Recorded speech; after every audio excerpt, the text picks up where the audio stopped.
Bismillahirrahmanirrahim. Assalamualaikum warahmatullahi wabarakatuh. Waalaikumsalam warahmatullahi wabarakatuh. Alhamdulillahirabbil alamin wa bihi nasta'inu ala umuri dunya waddin. Asyhadu an la ilaha illallah wahdahu la syarika lah wa asyhadu anna sayyidana Muhammadan 'abduhu wa rasuluhu la nabiyya ba'dah. Allahumma salli wa sallim wa barik ala sayyidina Muhammad al-fatih lima ughliq al-khatim lima sabaq nasiril haqqi bil haqqi wal hadi ila siratikal mustaqim wa ala alihi haqqa qadrihi wa miqdarihi al-'azim. Allahumma 'allimna ma yanfa'na wanfa'na bima 'allamtana wa zidna 'ilma. Allahumma arina al-haqqa haqqan warzuqna ittiba'ah wa arina al-batila batilan warzuqna ijtinabah. Subhanaka la 'ilma lana illa ma 'allamtana innaka antal 'alimul hakim. Hadirin jamaah salat maghrib Masjid Baitul Alam yang dimuliakan oleh Allah Subhanahu wa taala. Pertama, mari sama-sama kita panjatkan puji beserta syukur kehadirat Allah Subhanahu wa taala. Selanjutnya salawat beserta salam tak lupa senantiasa kita hadiahkan oleh alam Nabi besar Muhammad sallallahu alaihi wasallam beserta al dan sahabat beliau sekalian, dan juga kita doakan kebaikan dan rahmat Allah atas seluruh ulama yang telah berjuang mewariskan ilmu daripada Nabi Muhammad sallallahu alaihi wasallam hingga dapat kita rasakan sampai hari yang mulia ini. Hadirin yang dimuliakan Allah Subhanahu wa taala, pada pertemuan yang sebelumnya kalau kita bahas tentang mukaddimah daripada kitab Bidayatul Hidayah, satu paragraf dari mukaddimah Bidayatul Hidayah. Sebelumnya kita sudah membahas siapa beliau, Al-Imam Hujjatul Islam Muhammad bin Muhammad Al-Ghazali. Kemudian kita juga sudah membahas sedikit tentang sisi kehidupan beliau dari segi spiritual dan juga dari segi keilmuan beliau. Pada mukadimah kitab Bidayatul Hidayah, Al-Imam Al-Ghazali mencoba untuk mengingatkan kita semua tentang apa yang harus kita niatkan daripada menuntut ilmu. Di paragraf pertama yang telah kita sampaikan di minggu yang lalu, Al-Imam Al-Ghazali mengibaratkan menuntut ilmu ini, mengibaratkan usaha kita untuk tajah bagure, tajah bak balik untuk menuntut ilmu. Ini ibarat sebuah perdagangan. Jadi ibarat sebuah perdagangan. Apabila tujuan kita menuntut ilmu adalah untuk menuai kebenaran, untuk menyaingi teman seangkatan, untuk menarik perhatian orang agar cenderung kepada kita, maka kata Imam Al-Ghazali, fa anta sa'in fi hadami dinik. Hanya tertentu ilmu dengan niat yang lainnya, maka sebenarnya kita bukan berjuang untuk memperjuangkan agama, tapi justru kita malah berjuang untuk menghancurkan agama. Ini kata Imam Al-Ghazali. Jadi niat ini sangat penting. Di awal sekali mukadimah kita, beliau mengingatkan kita tentang qasdul, tentang niat kita, tentang tujuan apa yang ingin kita capai dari tanya sama-sama hadiri majlisnya untuk menuntut ilmu. Apa tujuan kita? Beliau mengingatkan tentang niat yang salah. Niat yang salah itu adalah niat karena untuk mencari ketenaran dunia, niat untuk menarik kenikmatan dunia semata. Imam Al-Ghazali mengatakan, fasafatuka khasirah, maka banyaknya niat kita akad jual beli yang kita kerjakan, maka beliau mengibaratkan orang yang menuntut ilmu ini bagaikan sedang berjual beli. Maka akad jual beli yang kita kerjakan itu khasirah, sangat rugi, merugi, tidak ada labanya. Wa tijaratuka bahirah la khaira fiha, tidak ada manfaatnya, tidak ada kebaikan daripada perjuangan yang kita lakukan dalam hal menuntut ilmu. Tanya alhamdulillah mungkin hanya jauh untuk belajar menuntut ilmu, cuma beberapa langkah dari rumah tanya. Tapi seandainya Anu kita nyawa kerja menuntut ilmu, punang yang jiwa, tapi dengan niat yang demikian maka sungguh perjalanannya dalam menuntut ilmu ini merugi. Tidak ada faedah, tidak ada manfaat daripada ilmu yang dia dapatkan nantinya. Kemudian Imam Al-Ghazali juga mengingatkan kepada guru-guru, ya. Beliau mengatakan, ya, qala Imam Al-Ghazali, qala al-musannif rahimahullah ta'ala wa nafa'ana bi ulumihi fid dharain amin. Ya. Wa muallimuka mu'inun laka 'ala asyanik wa syarikun laka fi khusranik. Guru yang mengajarkan murid, dan guru tersebut tahu bahawa murid ini niatnya enggak bagus. Ya, guru ini tahu bahawa niat si murid hanya untuk mengumpulkan ilmu, kemudian memamerkannya kepada orang-orang. Long alim, long orang yang paham agama. Kemudian dengan ketenaran yang dia peroleh, mungkin orang-orang yang cenderung kepada beliau akan memberikan sumbangan sekian-sekian sehingga menghasilkan kenikmatan dunia semata. Dan guru yang membantu murid yang demikian, ya, kata Imam Al-Ghazali, mu'inun laka 'ala asyanik, syarikun laka fi khusranik. Jadi beliau termasuk orang yang membantu orang berbuat maksiat, dan beliau juga ikut serta dalam kerugian tersebut. Dalam sebuah hadis dikatakan, man ta'ana 'ala ma'siyatin walau bi syatri kalimatin kana syarikan lahu fiha. Barang siapa yang membantu orang berbuat maksiat, ya, walau bisyatri kalimah, walaupun dengan setengah kalimat. Mesti nak urut kena membunuh, ya, kena kau sila urut, ya. Ditanya tak bantu, walaupun setengah kalimat. Dalam bahasa Arab, bunuhlah dan gegen uqtul.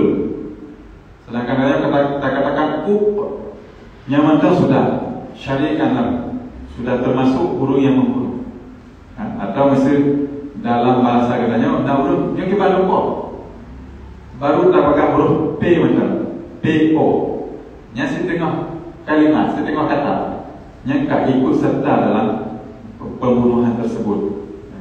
Kita lucu, tapi jo isyarat mata yang berarti tak ikut serta. Ya. Jadi maka itu Imam Al-Ghazali mengingatkan kepada guru-guru, ya, kepada kamu-kamu yang mengajar ini, ya, di pesantren-pesantren, TPA-TPA, ya, untuk senantiasa menasihati murid-murid itu dalam hal kebaikan. Apapun itu, nasihat kebaikan ini akan membantu kita nantinya pada hari kiamat.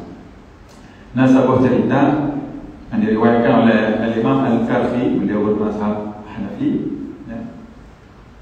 Beliau mengatakan di Saburo, Abu Yusuf, salah satu sahabat daripada Imam Abu Hanifah, meninggal dunia. Beliau meninggal dan tidak ada orang yang menghadiri jenazahnya. Karena apa? Karena waktunya Imam Abu Yusuf dilihat oleh orang-orang beliau sangat dekat dengan pemerintah, dan kesannya itu tidak bagus karena terlalu dekat dengan pemerintah. Kenapa? Terkadang pemerintah ini dia tidak lurus dalam menjalankan pemerintahannya, atau mungkin lebih cenderung kepada kezaliman, sehingga orang-orang melihat bahwa Abu Yusufnya walaupun alim tapi dengan pemerintah. Hanya yang menghadiri jenazah beliau. Pada malam sebelum beliau dikebumikan, Imam Al-Karfi bermimpi bertemu dengan Abu Yusuf yang meninggal dunia. Kemudian beliau bertanya, ma fa'ala Allahu bika? Apa yang Allah lakukan pada engkau? Kemudian Abu Yusuf mengatakan, ghafara li Rabbi, Allah Tuhan lu karena pengampun dosa.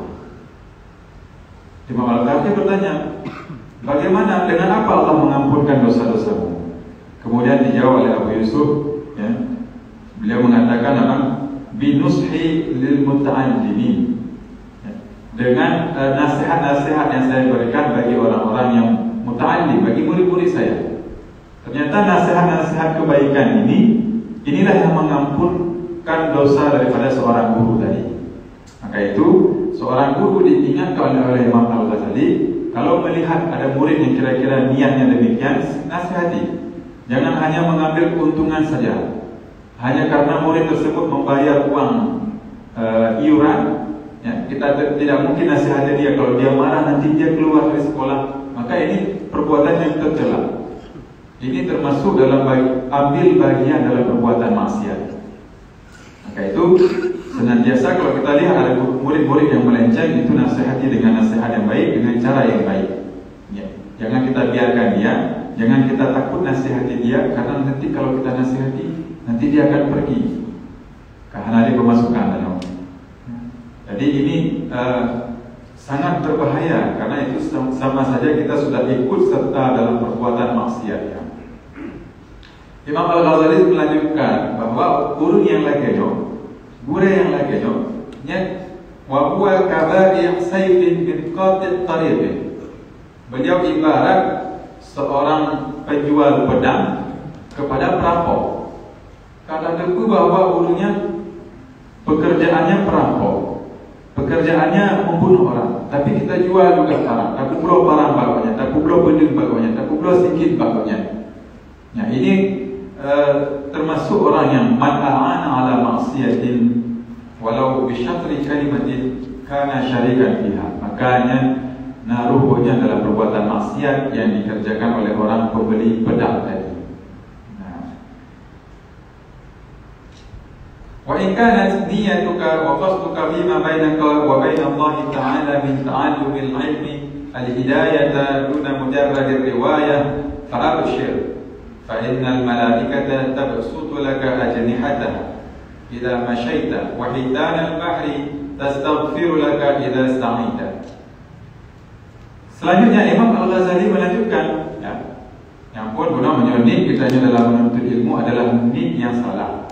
Tapi kalau seandainya, kata Imam Al-Ghazali, niat kita dalam menuntut ilmu ini adalah hanya untuk niat kita kepada Allah Subhanahu wa taala min talabil ilmi hidayah, dalam hal menuntut ilmu hidayah, ilmu agama, ilmu syariat, ya. Bukan sekedar meriwayatkan saja, bukan sekedar mengumpulkan informasi. Artinya waktu tadi menuntut ilmunya bukan sekedar kumpulkan informasi saja, kemudian tajuk bakso, ya, bukan sekadar itu. Tapi bagaimana seharusnya niat dalam menuntut ilmu? Ya, niat dalam menuntut ilmu ini pertama sekali izalatul jahli an nafsik wa sa'ir juhal. Niat menuntut ilmu yang kedua adalah untuk menghilangkan kebodohan pada diri kita sendiri dan juga untuk menghilangkan kebodohan atau ketidaktahuan pada orang lain. Ini niat menuntut ilmu yang pertama. Yang kedua, niat menuntut ilmu adalah ihya'uddin wa ibqa'ul Islam bil ilmi. Untuk menghidupkan agama, untuk menjaga keberlangsungan agama Islam ini dengan ilmu. Ya, para ulama bahkan semangat untuk menuntut ilmu karena tujuannya ini, untuk menjaga keberlangsungan Islam ini agar keturunan-keturunan mereka nantinya dapat masih merasakan yang namanya agama Islam. Maka mereka berjuang melalui ilmu. Nah, ini niat yang kedua, yaitu untuk menghidupkan dan menjaga keberlangsungan agama. Yang ketiga, untuk darul akhirah, untuk kehidupan kita nantinya di hari akhirat. Yang keempat, ridha Allah, untuk mendapatkan ridha dari Allah Subhanahu wa taala. Yang kelima, asyukru ala ni'matil aqli wa sihhatil badan. Dan niat yang terakhir, niat kita menuntut ilmu itu adalah sebagai bentuk rasa syukur kita atas nikmat yang telah Allah berikan kepada kita, yaitu berupa nikmat akal dan nikmat sehat badan. Ya. Jadi bunyi kitanya nak akai badan sehat, hana menuntut ilmu. Tidak kita datang kepada guru, tidak kita datang ke majlis-majlis ilmu pengetahuan, majlis-majlis ilmu, maka itu sama dengan kita kufur nikmat. Allah memberikan nikmat kepada kita berupa akal. Akal ini kalau tidak kita pergunakan dengan sebaik-baiknya, ya sama lagi Allah memberikan kepada kita, atau kita ada istilahnya kendaraan, ya, kendaraan yang sangat bagus, ya, tapi hantar tak pakai, hantar tak pergunakan, hanya sama dengan orang yang kufur nikmat. Bahkan hanya tarawat, tak biu macam kendaraannya, tak berjuang, tak kumpul peng untuk beli kendaraan, tapi Tak pahala rumah sampai ke besi tua. Jadi ini sama dengan kufur nikmat. Begitu juga nikmat ini. Nikmat akal, nikmat sehat badan. Kalau nikmat akal yang ada pada diri kita pergunakan untuk bermaksiat kepada Allah. Nikmat sehat badan kita pergunakan untuk bermaksiat kepada Allah. Ini sama dengan kita telah kufur nikmat.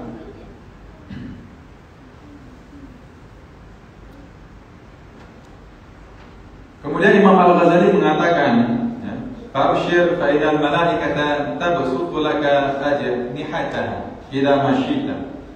Maka ketahuilah ketika kita melangkahkan kaki kita untuk menuju ke tempat majlis ilmu, sesungguhnya para malaikat membentangkan sayap-sayapnya kepada orang yang menuntut ilmu tersebut. Jadi para malaikat senang kepada orang-orang yang menuntut ilmu. Wa hitanul bahri tastaghfir laka idza sa'ita. Dan ungkuk-ungkuk yang dalam laut yang beristighfar ketika kita dengan niat yang betul, dengan niat yang giat melangkahkan kaki kita ke tempat majlis ilmu pengetahuan. Bahkan ungkuk-ungkuk dalam laut, ikan paus, makhluk-makhluk Allah berupa binatang memohon ampun kepada kita, memohon ampun kepada Allah atas diri kita ketika kita menuntut ilmu. Karena jawabannya adalah keseimbangan ekosistem alam ini sangat tergantung kepada seorang alim yang menyampaikan hukum-hukum syariat kepada para murid-muridnya. Bahkan demikian, karena dalam agama Islam ini sangat menjaga yang namanya lingkungan. Agama Islam ini mengajarkan kepada kita untuk tidak menyiksa binatang. Dalam sebuah hadis dikatakan, Innallaha katabal ihsana ala kulli syai'in. Sesungguhnya Allah Subhanahu wa taala telah mewajibkan atas umat manusia untuk berbuat baik ala kulli syai'in, atas setiap sesuatu. Bukan kepada siapapun, tapi kepada apapun, baiknya manusia, hewan, dan makhluk-makhluk Allah lainnya. Kita diperintahkan oleh Allah untuk berbuat baik. Jadi ketika agama Islam, hukum-hukum Islam ini disampaikan oleh para guru-guru kita, oleh para ulama kita, ini para hewan-hewan yang lain ikut senang, dan mereka mendoakan ampunan kepada kita orang-orang yang menuntut ilmu. Karena agama Islam ini jangankan kepada hewan yang tidak boleh dibunuh, hewan yang tidak boleh disembelih, kepada hewan yang boleh disembelih pun diperintahkan untuk menyembelih dengan cara yang benar. Fa idza dhabhtum fa ahsinul dhibha wa idza qataltum fa ahsinul qitlah. Kalau engkau menyembelih hewan, maka sembelihlah dengan cara yang baik. Kalau engkau membunuh hewan, mesti najamu, hewan-hewan yang diperbolehkan untuk membunuh, maka fa ahsinul qitlah. Ketika membunuhnya itu jangan sampai menyiksa hewan tersebut. Sekali pukulan langsung mati. Jangan nanti ketika membunuh nyamuk, hana tapo mati, cabut kaki, cabut sayur, sehingga nyamuknya kudet tapi hanyut kita rezeki, tersiksa. Ini dilarang dalam Islam. Fa idza qataltum fa ahsinul qitlah. Begitu juga ketika berjihad misalnya. Ketika berjihad, berperang melawan musuh-musuh Islam yang diperbolehkan untuk kita perangi, yang hanya sitanya membunuh musuh-musuh Islam itu dengan cara menyiksa. Tapi fa'asinul qitlah, sekali tebas, sekali tembakan, sehingga dia tidak merasakan kesakitan yang lama. Kemudian Rasulullah melanjutkan, falyuhidda ahadukum syafratahu wal yurih dhabihatahu. Hendaklah kalian mempertajam pisau kalian ketika ingin menyembelih, dan hendaklah kalian membuat hewan sembelihan tersebut merasa senang.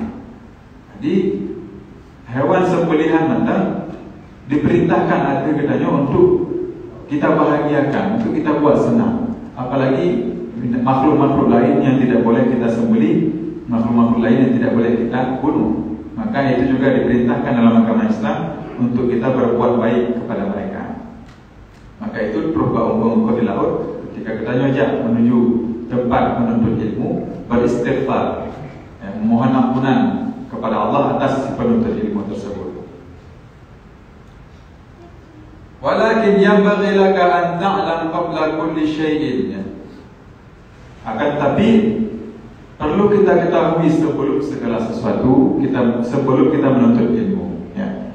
Ilmu yang paling pertama sebenarnya yang harus kita pelajari ini adalah ilmu mengenai al-ma'bud, yang kita sembah.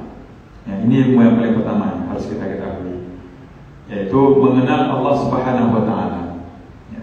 Bagaimana kita salat kepada menyembah Allah Subhanahu wa taala, ya, kita kerjakan salat, puasa dan seterusnya sampai haji, tapi kita tidak mengenal siapa yang kita sembah.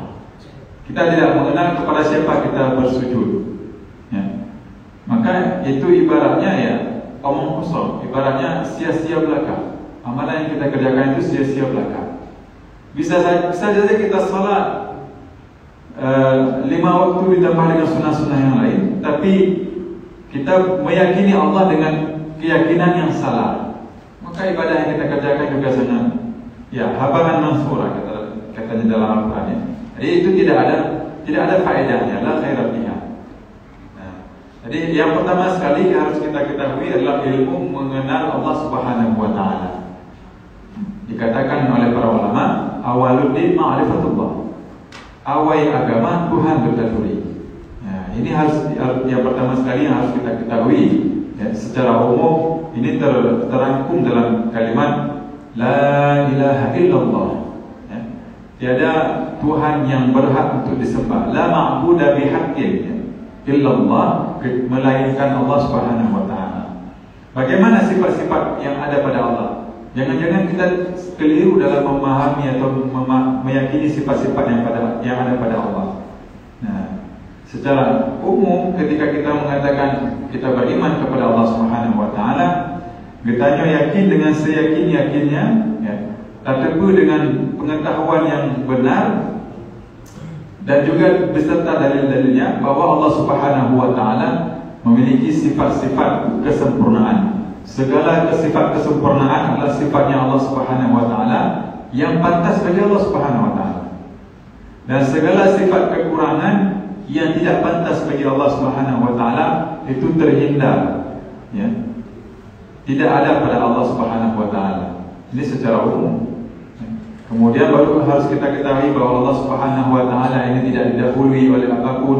Allah Subhanahu wa taala tidak akan binasa. Allah Subhanahu wa taala berbeda dari makhluk-makhluknya. Allah Subhanahu wa taala tidak membutuhkan kepada selain dirinya atau kepada makhluk-makhluknya. Allah Subhanahu wa taala ini tidak berbilang atau tidak banyak. Allah Subhanahu wa taala ini Maha kuasa, Maha berkehendak, Maha mendengar, Maha berbicara dan Maha mengetahui. Dan Allah Subhanahu wa taala ini memiliki Maha hidup. Yang hidupnya Allah tidak diberikan oleh orang lain, tapi hidupnya Allah berasal dari zatnya Allah itu sendiri. Ya. Kemudian Allah Subhanahu wa taala terhindar dari segala kekurangan, daripada lawan-lawan daripada sifat-sifat yang wajib ada pada Allah Subhanahu wa taala dan seterusnya. Ya. Kemudian setelah kita pahami yang namanya ilmu akidah itu, baru kata Imam Al-Ghazali, ya bagi laka an ta'lam qabla kulli syai'in anna al-hidayah allati hiya thamratul 'ilmi laha bidayatun wa nihayatun wa zahirun wa batinun. Nah, ketahuilah bahwa sesungguhnya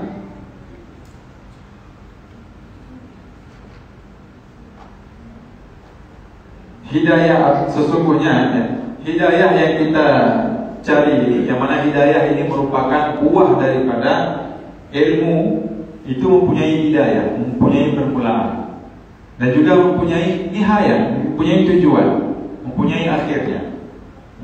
Ilmu yang atau hidayah ini punya sisi zahir, ya, sisi yang nampak dan sisi yang tidak nampak, batin. Nah, ini InsyaAllah akan dibahas oleh Imam Al-Ghazali dalam kitab ini. Dan kitab ini judulnya adalah Bidayatul Hidayah, permulaan daripada hidayah. Jadi untuk memperoleh hidayah dari Allah Subhanahu wa taala atau ilmu yang Allah berikan kepada hambanya, ya, yang telah melaksanakan perintah-perintahnya dengan benar, itu punya permulaan, punya step-step atau langkah-langkah awal. Ya. Ibaratnya, ya, ilmu itu bagaikan pohon, ya, dan amal itu bagaikan buahnya. Ilmu yang tidak ada amal, yang tidak bermanfaat bagi kita, itu ibaratkan pohon yang tidak berbuah. Nah, jadi Imam Al-Ghazali mengatakan bahwa hidayah itu butuh kepada bidayah, butuh kepada permulaan. Dan bidayah inilah yang dikenal dengan istilah syariat. Bidayah ini dikenal dengan istilah syariat. Syariat ini adalah hukum-hukum yang Allah turunkan kepada hambanya untuk dijalankan. Baik ada yang sifatnya wajib, ada yang sifatnya mandub, sunnah, ada yang sifatnya makruh, ada yang sifatnya haram, dan seterusnya. Ini dikatakan dengan syariat. Dan mengerjakan syariat ini dikenal oleh para ulama dengan istilah tarekat. Ya, tarekat itu artinya jalan. Jadi tarekat itu memang ada jalan-jalan yang dinisbahkan kepada seseorang tertentu. Artinya ketika kita menjalankan syariat itu mengikuti apa yang dikerjakan oleh salah seorang ulama. Yang mana ulama ini juga tidak membuat-buat ibadah itu dengan diri sendiri, ya. Tidak buat-buat dengan logikanya sendiri, tapi juga memiliki sandaran. Yang mana nantinya itu semua bersumber kepada Rasulullah SAW. Ketika kita menjalankan syariat tadi, ya, maka nanti baru diberikan yang namanya hakikat. Ini adalah nihayatul hidayah tadi. Nihayatul hidayah. Tujuan daripada atau akhir daripada hidayah tersebut. Jadi permulaan hidayah itu adalah taat, dan nihayatul hidayah nanti juga akan mengantarkan kita kepada ketaatan yang lebih dalam lagi. Kalau di bidayatul hidayah, permulaan hidayah itu kita masih melakukan ketaatan secara lahiriah, maka di nihayatul hidayah kita melaksanakan ketaatan secara batinnya. Tidak hanya zahir saja, tapi batin kita juga sudah taat. Maka itu, ya, bidayatul hidayah adalah taat, menjalankan syariat, dan nihayatul hidayah juga taat. Bertambah ketaatan kita kepada Allah Subhanahu wa taala, yaitu berupa menjalankan syariat juga. Dia menyuna urut yang pegang bahawa lu akan berubat tingkat hakikat. Padahal tak kalau dulunya pengisam bakti semayang hana betul, ya, salat hana betul, ya, dan lain sebagainya. Syariatnya tidak benar, maka dia mustahil bisa sampai kepada yang namanya hakikat. Untuk mencapai nihayatul hidayah tadi, hakikat tadi, butuh kepada menjalankan atau ihkam, ya. Artinya kita benar-benar memahami syariat, kemudian mengamalkannya, bukan hanya sekedar mengetahuinya. Ketika ilmu dengan amal tadi bergabung, bertemu, maka lahirlah yang namanya hakikat, hidayah dari Allah Subhanahu wa taala. Allah berikan kepada kita ilmu yang kita tidak tahu, ya, kita tidak tahu. Dalam ayat Al-Quran dikatakan wattaqullaha wa yu'allimukumullah. Dan bertakwalah kepada Allah, niscaya Allah akan mengajarkan kamu ilmu-ilmu yang tidak kita ketahui, ya, mungkin melalui jalur pendidikan resmi misalnya. Ya. Nah, orang hantam jago tapi tegak ibadah, ilmunya pas-pasan tapi dia kerjakan. Tiba-tiba dia kita lihat sudah menjadi seorang yang alim ulama. Ya. Ini ada yang model-model seperti ini. Ya. Ya. Itu karena ketika dia dalam menjalankan syariatnya disertai ilmu dan juga amal. Tidak hanya ilmu saja dan tidak hanya amalan saja, butuh kepada kedua-duanya. Maka itu Imam Malik mengatakan, ya, man 'amila bima 'alima warathahu Allahu 'ilma ma lam ya'lam. Man 'amila bima 'alima warathahu Allahu 'ilma ma lam ya'lam. Ya. Barang siapa yang mengerjakan apa yang telah dia ketahui, ya. Kita sudah paham yang namanya tata cara melaksanakan ibadah, kita kerjakan. Kita tahu bahwa ada yang namanya salat sunnah, misalnya seperti salat sunnah fajar, itu kita kerjakan. Bukan sekedar tahu saja. Kalau tahu, banyak semua orang tahu bahwa salat sunnah fajar ini lebih berharga, lebih mahal, ya, daripada dunia dan seisinya. begitu juga misalnya sholat sunnah duha dan tahajud dan lain sebagainya. Tapi apakah ada dikerjakan? Nah, ini pertanyaannya. Kalau kita ingin mencapai yang demikian, maka bukan hanya sekedar tahu saja, tapi harus sampai ke taraf mengerjakan. Kalau kita tahu dengan ilmu yang benar, dengan ilmu yang bukan sekedar ikut-ikutan, ya. Kita lihat orang sembahyang, ya kita sembahyang. Bukan sekadar demikian, tapi benar-benar kita sudah belajar kepada guru ilmu tersebut, maka ketika kita amalkan dan kita mulazamahkan, kita lakukan setiap hari senantiasa apa yang sudah kita ketahui, insyaallah kata Imam Malik, waratahullahu ilma ma lam ya'lam. Allah berikan kepadanya ilmu yang mana sebelumnya dia tidak pernah tahu ilmu tersebut. Dia sebelumnya tidak pernah belajar ilmu tersebut. Kemudian Imam Al-Ghazali melanjutkan, wala usula ila nihayatiha illa ba'da ihkami bidayatiha, wala uthura ala batiniha illa ba'da al-wuqufi ala zahiriha, wa ha ana mushirun alayka bi bidayatil hidayati. Jadi kata Imam Al-Ghazali bahwa tidak akan sampai seorang kepada nihayah daripada hidayah, ya, tujuan akhir daripada petunjuk tadi, untuk mendapatkan ilmu yang Allah berikan langsung atau Allah campakkan langsung ke dalam dada kita, kalau belum melewati yang namanya bidayah, permulaan, belum menjalankan syariat dengan benar, ya. Ibaratnya nihayatul hidayah atau hakikat itu ibarat permata yang ada di dasar lautan, dan lautan itu ibarat mereka, dan syariat itu ibarat kapal. Untuk mencapai berlian dari mutiara tadi yang ada di lautan harus melewati laut. Dan untuk melewati laut ini harus butuh kepada yang namanya kapal. Nah, jadi ketiga-tiga ini tidak bisa dilepaskan. Tidak bisa kita kerjakan salah satunya saja. Tidak bisa kita langsung mengambil mutiara di dasar lautan tanpa melewati laut, tanpa menaiki kapal. Mustahil, ya. Jadi perumpamaan terhadap istilah-istilah seperti syariat, hakikat dan tarekat.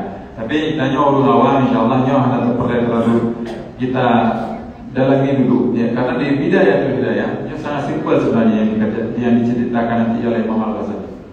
Bagaimana seorang muslim yang mencari hidayah itu menjalani kehidupannya. Ini yang ditulis oleh Imam Al-Ghazali. Mulai dari bangun tidur, ketika berdiri, ya, apa yang kita baca, apa yang kita kerjakan. Nah, kemudian setelah itu apa dan seterusnya. Dari pagi hari sampai malam hari sampai tidur lagi. Ini cerita yang akan disampaikan. Ini istilahnya langkah-langkah yang akan disampaikan oleh Imam Al-Ghazali bagi orang-orang yang baru memulai untuk menjemput hidayah. Maka dinamakan kitab ini dengan nama Bidayatul Hidayah.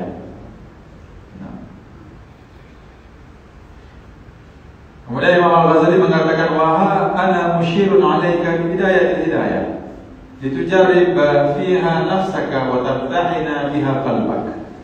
Dan ini sekarang saya berikan kepada kalian, kata Imam Al-Ghazali, bidayatul hidayah, permulaan daripada hidayah itu. Buku ini merupakan permulaan hidayah dengan tujuan, kata Imam Al-Ghazali, untuk kita tes hati kita. Ketika kita baca kitabnya, bukan mengenal mana, punya tujuan, punya keinginan untuk langsung kita kerjakan atau hanya, atau justru ketika kita baca buku atau kitab Bidayatul Hidayah ini, insya Allah kita akan kerjakan, ya, buku untuk beoronya singo, insya Allah, atau mereka agak dewasa begitu. Kalau hal yang demikian nanti akan diceritakan oleh Imam Al-Ghazali di mukadimah ini. Kata beliau, fa in sadafta qalbaka ilaiha ma'ilan wa nafsaka biha mutawi'atan wa laha qabilatan fadunaka at-tatallu'a ila an-nihayat wa taghalghula ila bihari al-ulum wal mukashafat. Menyohati kita ketika baca kitabnya, nah keinginan untuk segera mengerjakan apa yang disampaikan oleh Imam Al-Ghazali, ya, langsung kita menerima hal tersebut, ya. Kata Imam Al-Ghazali, fadunaka at-tatallum, maka silakan lanjutkan, ya, lanjutkan untuk mentelaah sampai kepada nihaya. Sampai silahkan untuk mengarungi lautan ilmu yang dalam tersebut, kata Imam Al-Ghazali. Wa in sadafta qalbaka 'inda mu'akhadatika iyyahu bima biha musawwiban wa bil 'amali bi muqtadaha mu'atilan fa'lam anna nafsaka al-ma'ilata ila talabil 'ilmi hiya an-nafsul ammaratu bis-su'. Tapi ketika kita baca kitab ini, kita sudah belajar kitab ini, ya, tapi hati kita mengatakan iya, nanti insya Allah akan saya kerjakan, nanti akan saya lakukan. Oke, nanti waktu udah agak ini sedikit lah, ini masih sibuk kali sekarang, masih memulai perjuangan mencari rezeki misalnya. Nanti kalau udah agak senggang baru saya kerjakan. Nah, kalau demikian hati kita ketika membaca kitab ini, kata Imam Al-Ghazali, maka ketahuilah, kata Imam Al-Ghazali, bahwa nafsu, ya, yang mengajak kita menuntut ilmu itu sebenarnya bukanlah nafsu yang baik, tapi itu adalah nafsu ammaratu bis-su, nafsu yang mengajak kepada keburukan. Jadi dalam menuntut ilmu ini juga ada nafsunya. Dan nafsu ini kata para ulama ada 3. Ada nafsu ammaratu bis-su, nafsu yang selalu sabi-sabi mengajak kita kepada keburukan. Jadi nafsu al-ammarah bis-su. Ada nafsu mutmainnah, ya, nafsu yang senantiasa mengajak kita kepada kebaikan. Ini nafsunya para aulia Allah, yang orang-orang yang sudah dekat dengan Allah, ini nafsunya demikian keadaannya. Tapi orang yang senantiasa berbuat maksiat itu nafsunya adalah nafsu ammarah bis-su. Kemudian ada satu lagi nafsu lawwamah. Nafsu lawwamah, ya, ketika kita berbuat maksiat, dia akan mengecam diri kita. Artinya memang keadaan orang-orang yang di tingkatan tengah-tengah. Terkadang dia berbuat maksiat, ketika dia buat maksiat dia sadar lagi, dia kembali lagi, buat lagi, sadar lagi. Ini nafsu lawwamah. Nah, dan kalau seandainya kita menuntut ilmu, kita pergi kemari ke dalam majelis ini untuk baca kitab Bidayatul Hidayah. Pada kali kita baca, dia nyonya berat baca, nyonya kehat baca, nyonya cocok ke kamu anak muda. Maka ketahuilah bahwa nafsu yang mendorong kita untuk menuntut ilmu itu nafsu al-ammaratu bis-su. Jadi memang begini gaya Imam Al-Ghazali berbicara, sesuai dengan kenyataan. Beliau bicara itu sesuai dengan kenyataan, bukan untuk kepada jamaah sekalian, bahkan kepada ulama pribadi demikian. Ketika kita membaca ibarat-ibarat daripada Imam Al-Ghazali ini, ibarat lagi kena terlampau guna, sesuai dengan keadaan hati kita yang membacanya. Nah, jadi ini yang disampaikan Imam Al-Ghazali. Ya, kalau memang demikian, maka itu yang menyuruh kita menuntut ilmu itu namanya an-nafsu ammarah bis-su. Wa qad intahadat muti'atan lisyaitan al-la'in liyudalliyaka bihabli ghururihi fayastadrijaka bimakidatihi ila ghamratil halak. Nah, maka itu sungguhnya kita sudah bukan karena kita taat kepada Allah, tapi itu karena kita taat kepada ajakan syaitan. Jadi baju-baju kita ibarat kita nyata main babine laut, ya. Terkadang kita tidak sadar, sedikit demi sedikit kita sudah terbawa ke tengah, ya. Kemudian kita ditenggelamkan. Ini gaya godaan syaitan demikian. Dihiasi amalan yang kita buat ini baik, padahal ternyata niatnya salah. Ternyata ada udang di balik batu. Ada jebakan syaitan di situ. Coba menuntut ilmu dan jebakan syaitan. Ya, maka itu kita harus senantiasa periksa dulu hati kita, periksa dulu niat kita. Yang mudah-mudahan niat kita ini benar-benar lillahi ta'ala, sebagaimana yang telah kita sampaikan tadi, untuk menghilangkan kebodohan pada diri kita dan juga menghilangkan ketidaktahuan pada orang lain yang ada di sekitar kita, untuk mendekatkan diri kita kepada Allah Subhanahu wa taala, dan juga untuk syukur akan nikmat yang Allah berikan berupa akal dan juga sehat badan yang telah diberikan kepada kita. Mungkin ini dulu untuk pertemuan kali ini, ya. Insyaallah nanti di pertemuan ke depan ini masih ada sedikit lagi mukadimah. Namun mengingat waktu yang sudah hampir masuk waktu Isya, maka kami maka kami persilakan kepada jamaah mungkin, atau tanya jawab gimana?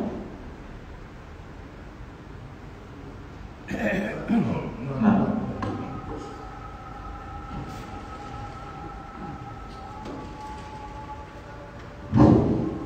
Assalamualaikum warahmatullahi wabarakatuh. Waalaikumsalam.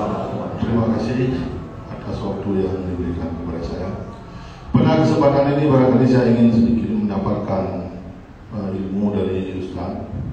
Saya pernah membaca dalam satu tulisan.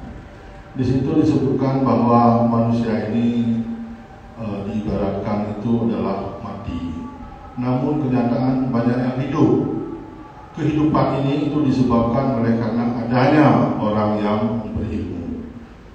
Ilmu ini juga akan dianggap mati kalau orang tidak mengamalkan ilmunya di dalam kehidupan.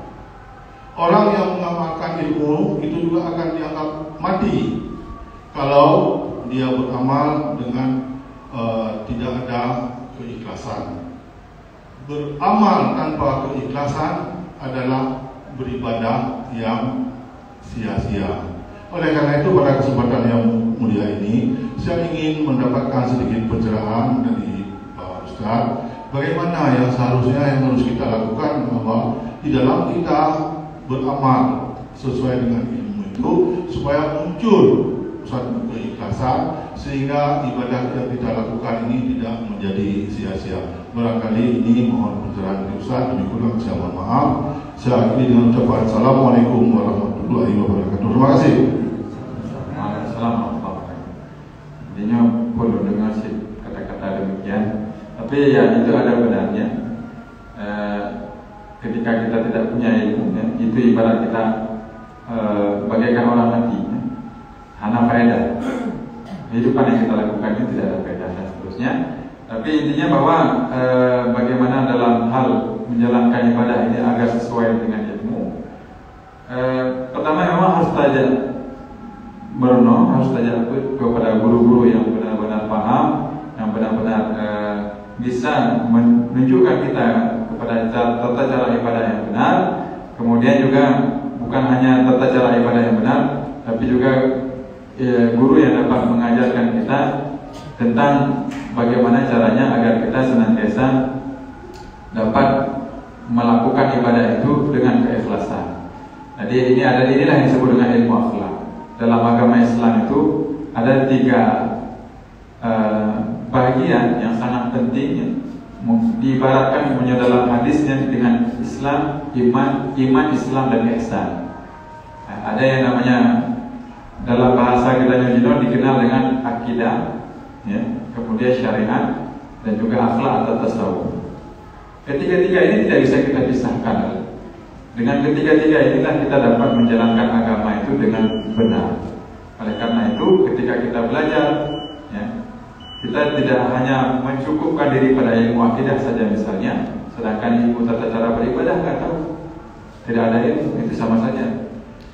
Kemudian kita juga tidak hanya cukup sampai pada tataran ilmu tata cara melaksanakan ibadah, tapi kita juga harus belajar juga kepada ilmu, ya, yang mana ilmu tersebut menjaga agar ibadah yang kita kerjakan ini tidak melenceng niatnya kepada hal-hal yang lain, hanya berniat untuk mendapatkan ridha Allah Subhanahu wa taala. Jadi ketiga-tiga ini harus kita belajar.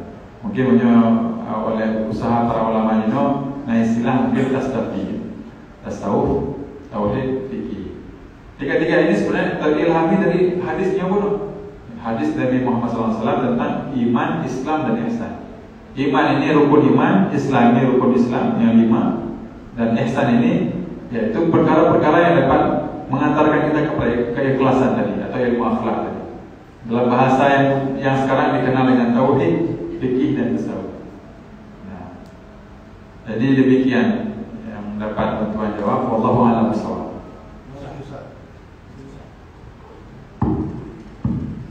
Assalamualaikum warahmatullahi wabarakatuh. Terima kasih Ustaz. Memang tujuan kita belajar ini mudah-mudahan mendapat hidayah dari Allah Subhanahu wa taala. Tingkat yang paling tinggi tadi nihayat. Memang dari segi ilmu ini ada Islam, iman, ihsan. Memang kalau dari segi ilmu kalau kita bagi Ustaz ada 2, fardu ain dan fardu kifayah. Fardu ain ini yang harus dimiliki oleh seorang muslim iman, Islam atau ihsan, atau fikih, tauhid dan akhlak yang kita belajar malam ini. Yang satu lagi fardu kifayah, yang kita belajar ilmu pertanian, ilmu ekonomi, kedokteran, mungkin kifayah. Sudah ada berapa orang sudah cukup. Nah, mungkin semua orang ini harus ada pertanian semua nanti. Yang menjadi pertanyaan saya, untuk mencapai hidayah atau nyaya ini, seorang muslim atau seorang insan kita untuk mempelajari fardhu ain ini minimal supaya kita lepas pada Allah SWT itu ada nggak batasnya yang harus dimiliki oleh seorang muslim dalam fardhu ain ini yang dimiliki? Karena yang kalau terus kita belajar ilmu umum, terus sudah bekerja, waktunya sangat sedikit untuk belajar ilmu agama. Nah, itu apa batasan untuk belajar fikih, tauhid dan ihsan. Terima kasih Ustaz. Fardhu ain, fardhu kifayah. Fardhu ain ini artinya wajib dikerjakan atas setiap mukallaf, setiap orang yang sudah dibebankan hukum. Dan syarat-syarat mukallaf itu ada yang namanya aqil, orang yang sudah berakal, ya.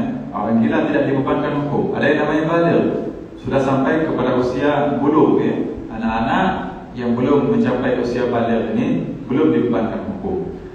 Kalau dari laki-laki itu ketika dia mulai mimpi basah atau umur 15 tahun, dan perempuan sejak dia pertama sekali haid, ya. Kemudian baru ada yang namanya balaghathu ad-da'wah as-sahihah, sampai kepada dia dakwah yang benar. Artinya sampai kepada dia ajakan untuk beriman kepada Allah Subhanahu wa taala. Setelah itu ada sampai kepada dia orang yang mengajarkan tata cara beribadah dan seterusnya. Ketika sudah ada syarat-syarat ini, maka dia sampai kepada derajat mukallaf, sudah dibebankan hukum. Dan pada ilmu yang tiga tadi, yang ilmu dalam agama tadi, baik dari segi tauhid, fikih dan tasawuf, itu ada yang fardhu ain, juga ada yang fardhu kifayah. Ya. Dalam ilmu akidah itu ada yang fardhu ain dan ada yang fardhu kifayah. Yang fardhu ain itu apa? Sekedar lepas kita dari kewajiban, ya, karena untuk mengenal Allah itu hukumnya wajib secara syariat. Ya, artinya kalau kita kerjakan berpahala, kalau kita tinggalkan berdosa. Ya. Jadi dalam bidang akidah misalnya, kita mengenal Allah Subhanahu wa taala, kita mengenal sifat-sifat yang wajib, kita mengenal sifat-sifat yang mustahil dan yang jaiz ada pada Allah. Begitu juga yang wajib dan yang mustahil dan yang jaiz pada Rasul. Kita juga mengetahui tentang hal-hal yang sifatnya ghaibiyat, yang hanya bersumber dari dalil-dalil Al-Quran dan hadis saja, seperti hari kiamat, seperti perkara-perkara gaib lainnya, malaikat dan seterusnya. Ini kita ketahui dengan dalil yang ijmali. Artinya kita ketahui dan kita yakini dengan dalil-dalil yang umum-umum saja. Ini hukumnya fardhu ain. Adapun kita belajar ilmu tauhid sampai kita mampu menjadi pendekar ilmu tauhid misalnya, ya, atau jadi pendekar aswaja misalnya, ya. Bukan pendekar makbul, ya, tapi pendekar dalam hal mengcounter segala pemikiran-pemikiran, tuduhan-tuduhan yang tidak benar di halaman kepada agama Islam. Ini hukumnya fardhu kifayah. Hana mandum diwajibkan rujuk ke tentera, yang nana kemampuan rujuk ke tentera, makanya yang diwajibkan. Demikian juga dalam hal ilmu akidah misalnya. Dalam hal ilmu fikih, ya, yang fardhu ain, ada yang fardhu ain, ada yang fardhu kifayah.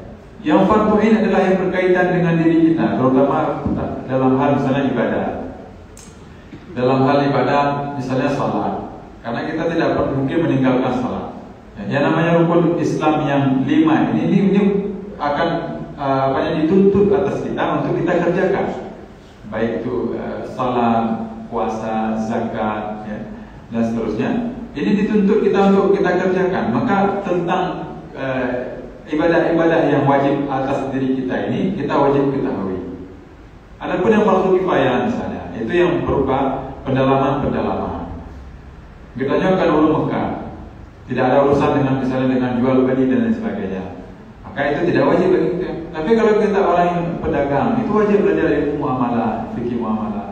Kalau kita misalnya ingin menikah, maka itu wajib kita pelajari fikih menikah, munakahat. Kita ingin apa lagi misalnya?